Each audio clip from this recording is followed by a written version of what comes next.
Hi, I'm Kristin. And I'm Drew.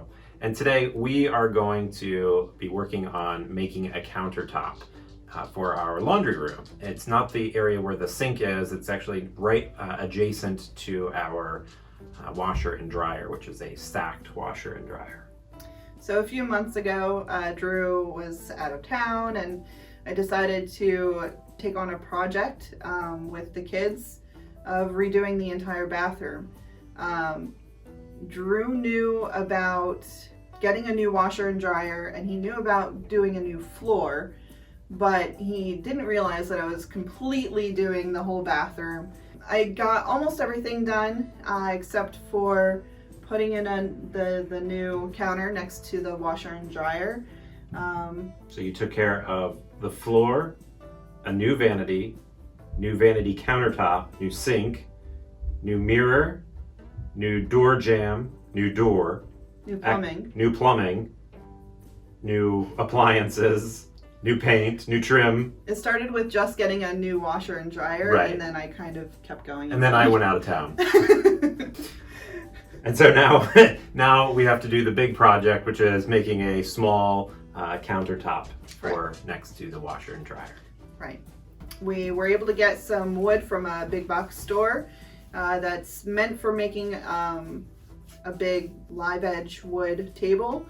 Instead, we decided to cut them down, glue them, screw them, stain them, polyurethane them, put some legs on, some brackets for the wall, and then do some organization for underneath of the countertop. So we've been using these baskets, and we have wooden planks, and we're going to put on, and we've actually been doing this for a little while, but we've have casters for those, so that way they can just slide in and out underneath of the countertop. It helps to keep all of the laundry organized based off of, color. Light colored laundry, dark colored laundry, and then light towels and dark towels. Yeah. So yeah. So that's what we're gonna do. It's exciting.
All right, so our next step, now that the glue has cured, is to take it downstairs and to trim down one of the edges. So when we originally cut the wood, we knew that after we glued and screwed it that there would be some deviation on the edges, and so we intentionally left it a little bit long, about a ½ inch or so long, so that way we could trim it down using the table saw. We also knew that gluing and screwing would cause the boards to be slightly offset from one to another, that there would be some slight deviation here. And so we're gonna have to take this outside in order to sand it down because, that's a very messy job to do in the basement. So we'll take it outside, we'll sand it down, and then after it's sanded, we will stain it. And at the same time that we're staining this top, we are also going to stain the boards that we're going to use for the laundry baskets and the rollers that these will sit on. So we're going to take these and we'll stain them as well. And that's that. So we'll see you after it's done.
And we're back.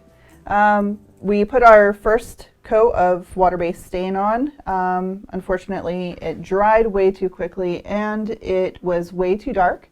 It was darker than this. I sanded it down and recoated it, but I thinned the stain out. Since it's water-based stain, I was able to thin it with water. I did about half and half, half water, half stain, and it came out just as we wanted it. So now it's time to do the water-based polyurethane. I'm gonna test it with this and see which I prefer, the foam brush or the paintbrush.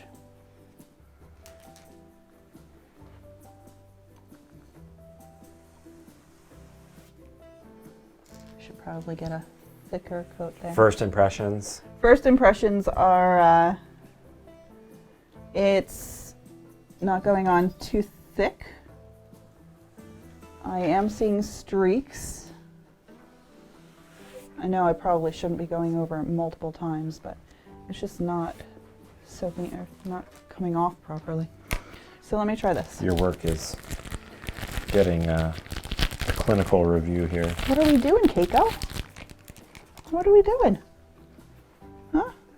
Hello, Poppy. Yes. Okay, now let's try this. Yes.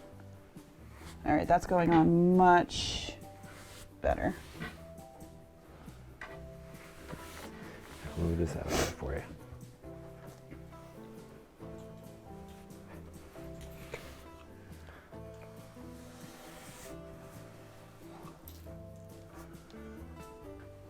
Continue with the brush.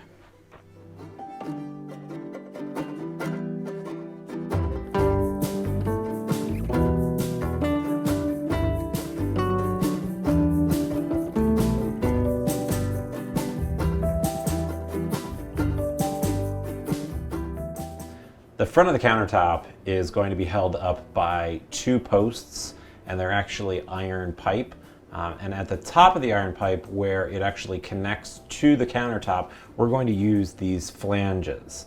And but one of the issues that we were going to have with the flange is that it sits, it needs to sit as far out to the edge of the board as possible, while still remaining accessible to the threaded insert here.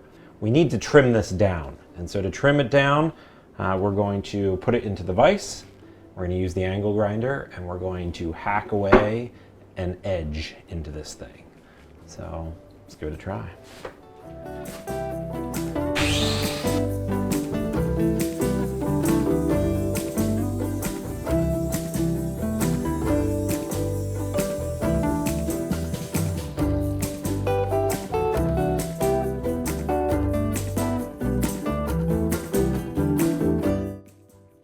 good to me. Time for another one.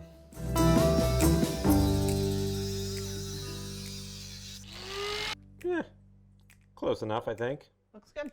Good enough. It'll work. It'll work. So the next step now is to get some pipe, cut some pipe.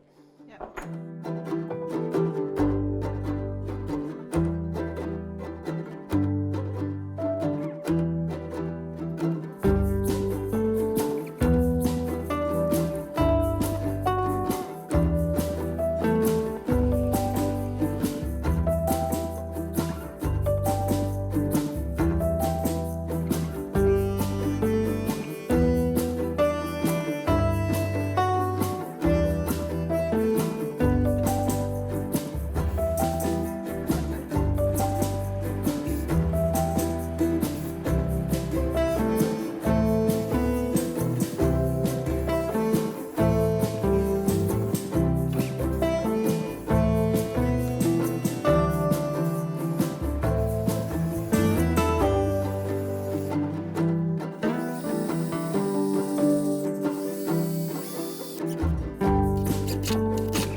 All right, so we have completed the install, and now it's time to test and see exactly how everything fits.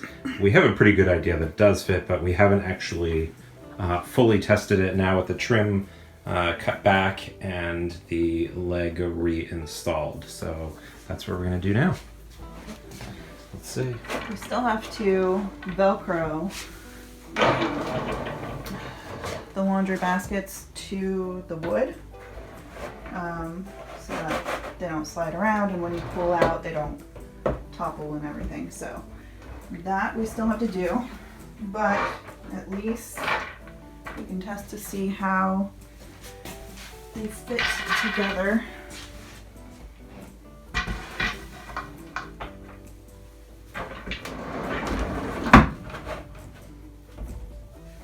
So far, so good.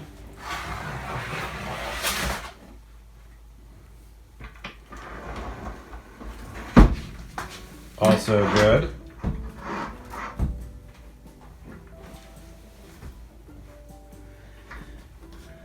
Yeah, if we didn't move this, like when it was in front of the trim, these were just way too close and bumping into each other, so that's why we had to do that. So now they can slide easily in and out without hitting each other, or a minimal amount of friction between them. Looks good. Yeah, I'm happy with it. I am very happy with that. Beautiful top. All right. Nicely done.